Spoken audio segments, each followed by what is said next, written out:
മോദി സർക്കാരിനെ മുട്ടുമടക്കി ധർമ്മേന്ദ്ര പ്രധാന്റെ രാജിയിലൂടെ വിദ്യാർത്ഥികൾ നേടിയ വിജയത്തിൽ വലിയ ആഘോഷമാണ് ജന്തർ മന്ദിറിൽ അരങ്ങേറിയത്. സമരത്തിന് തുടക്കം മുതൽ പിന്തുണ നൽകിയ ഇടത് എംപിമാരും വിജയാഘോഷത്തിൽ പങ്കുചേരാൻ ജന്തർ മന്ദിറിലേക്ക് എത്തി. തെറ്റ് കണ്ടാൽ ഇനിയും ചോദ്യം ചെയ്യുമെന്ന മുന്നറിയിപ്പും വിദ്യാർത്ഥികൾ മോദി സർക്കാരിന് നൽകുന്നുണ്ട്.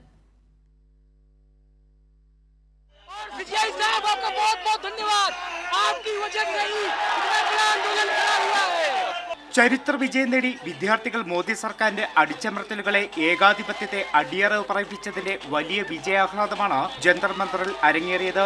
വിദ്യാർത്ഥികളുടെ വിജയത്തിൽ അഭിനന്ദനവുമായി തുടക്കം മുതൽ CJP പ്രതിഷേധത്തിന് പിന്തുണ നൽകിയ ഇടത് എംപിമാരും ജന്തർ മന്ദിറിലേക്ക് എത്തി. ആദ്യഘട്ടം കോൺഗ്രസ് പരിപൂർണമായി സമരത്തോട് മുഖതിരിഞ്ഞിക്കുക ചെയ്തു.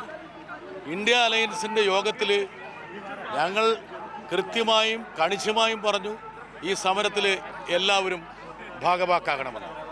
എന്നിട്ടും കോൺഗ്രസ് ഈ ജന്തർ മന്ദിറിലേക്ക് വന്നിട്ടില്ല. പോട്ടെ, അതൊന്നും നമ്മൾ കാര്യമാക്കുന്നില്ല.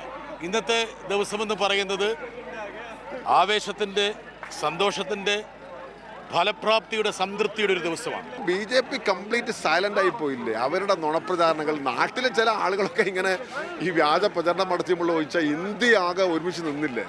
മഹത്തായൊരു വിജയമാണത്. SFI ഉൾപ്പെടെ ഇടത് വിദ്യാർത്ഥി സംഘടനകളും വലിയ പിന്തുണയാണ് സമരത്തിന് നൽകിയത്. പ്രതിഷേധവേദിയിലെ SFI സമരവേദിയായ ക്രാന്തി കോർണറിലും വലിയ വിജയാഘോഷം നടത്തി.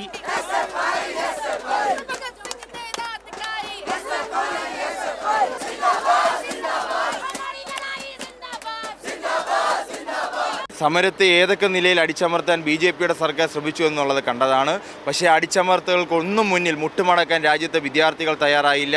അതിൻ്റെ പ്രതിഫലനമാണ് ഏറ്റവും അവസാനം നരേന്ദ്രമോദിയുടെ ഒരു വിക്കറ്റ് ഇവിടെ വീണിരിക്കുകയാണ്. അദ്ദേഹത്തിൻ്റെ ഏറ്റവും വിശ്വസനായിട്ടുള്ള ധർമ്മേന്ദ്ര പ്രധാൻ രാജിവെച്ചിരിക്കുകയാണ്. ഇത് ഈ സമരത്തിൻ്റെ ഒന്നാം ഘട്ട വിജയം തന്നെയായി തന്നെ പ്രഖ്യാപിച്ചിട്ടുണ്ട്. പക്ഷേ ഞങ്ങൾ ഈ സമരം തുടരും.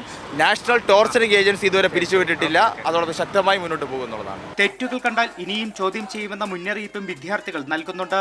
ചോദ്യം ചെയ്തില്ലെങ്കിൽ രാജ്യം ഏകാധിപത്യ ഭരണത്തിലേക്ക് പോകുമെന്നാണ് വിദ്യാർത്ഥികൾ വ്യക്തമാക്കുന്നത്. തെറ്റ് ചെയ്യുന്നവരെ നമ്മൾ ചോദ്യം ചെയ്യുക തന്നെയാണ്. അല്ലെങ്കിൽ നമ്മുടെ ഗവൺമെന്റ് ഡെമോക്രസിയിൽ നിന്ന് ഡിക്റ്റേറ്റർഷിപ്പിലോട്ടാണ് പോകുന്നത്.